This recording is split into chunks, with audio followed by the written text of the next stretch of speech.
Hello everyone, welcome to my channel educational racers. आज हम इस अपनी वीडियो में फंडामेंटल राइट्स को कवर करेंगे। मीन्स एक छोटा सा ओवरव्यू, क्या फंडामेंटल राइट्स होते क्या हैं, कौन से पार्ट में हैं, कितने आर्टिकल्स हैं, एक छोटा सा इसका इंटरव्यू देंगे। ठीक है, फंडामेंटल राइट्स होते क्या है। ठीक है, तो आइए स्टार्ट करते हैं। अभी तक जिसने मेरे चैनल को लाइक और सब्सक्राइब नहीं किया है तो प्लीज़ लाइक और सब्सक्राइब करें, जिससे कि आपको मेरे नोटिफिकेशन मिलते रहें। आइए इसको स्टार्ट करते हैं। तो फंडामेंटल राइट्स क्या होते हैं? एक मानव अधिकार। क्या हमारे इंडियन के कॉन्स्टिट्यूशन में मानव के कौन कौन से अधिकार हैं? ठीक, तो ये पार्ट थर्ड के अंदर आते हैं of the Indian constitution, article 12 से लेके 35 तक, जिसको माग्नाटा कार्टा ऑफ इंडिया भी कहा जाता है। ठीक, list of the fundamental rights original 7 है टोटल। पहले हमारे 7 फंडामेंटल राइट्स थे, जिसको आज के टाइम में 6 कर दिया गया है। ठीक, पहले तो हम पूरे टोटल 7 पढ़ेंगे, फिर मैं बताऊंगी कौन सा एक आर्टिकल ऐसा था जिसको हटा दिया गया है। ठीक, तो ये तो एक छोटा सा फंडामेंटल राइट का एक छोटा सा ओवरव्यू है। हर एक आर्टिकल पे हम अपनी वीडियो बनाएंगे, जिससे आप सबको समझ में आए कौन कौन से आर्टिकल में क्या क्या है। ठीक, तो स्टार्ट करते हैं। राइट टू इक्वलिटी, समानता का अधिकार, जो कि आर्टिकल 14 से लेके 18 तक है। ये हमको सारे आर्टिकल्स बताता है। राइट टू फ्रीडम, स्वतंत्रता का अधिकार, आर्टिकल 19 से लेके 22 तक। थर्ड आता है right against exploitation.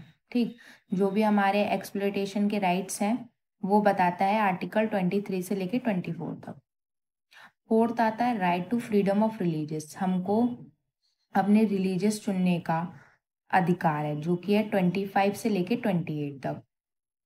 Culture and educational rights, हमारे कल्चर सारे और हमको educational rights, it's very important कि जो हमको एजुकेशनल राइट भी बताता है आर्टिकल 29 और 30 के अंदर।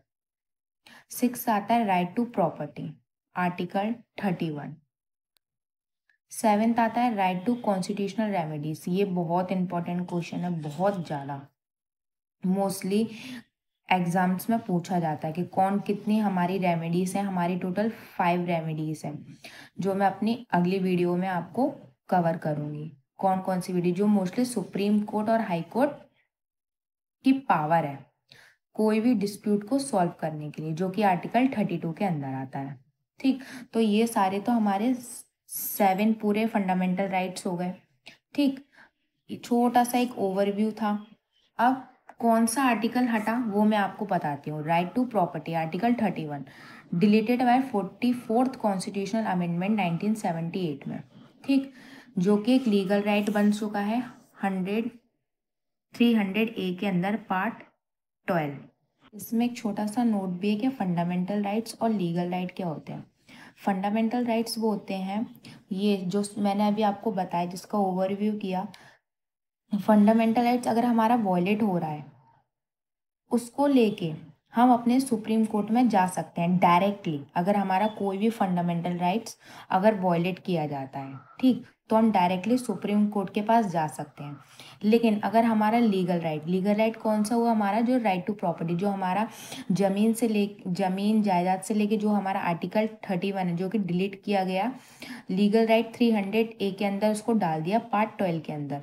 तो उसमें हम अपने छोटे मोटे कोर्ट में जा सकते हैं, जैसे इन एनी सबऑर्डिनेटेड कोर्ट। ठीक, तो ये हमारा लीगल राइट हो गया, ये हमारा फंडामेंटल राइट्स हो गया। अगर हमारे कोई भी फंडामेंटल राइट वॉयलेट हो रहे हैं, इतने सारे जो मैंने अभी आपको ओवरव्यू किया, वो तो हम डायरेक्टली सुप्रीम कोर्ट के पास जा सकते हैं।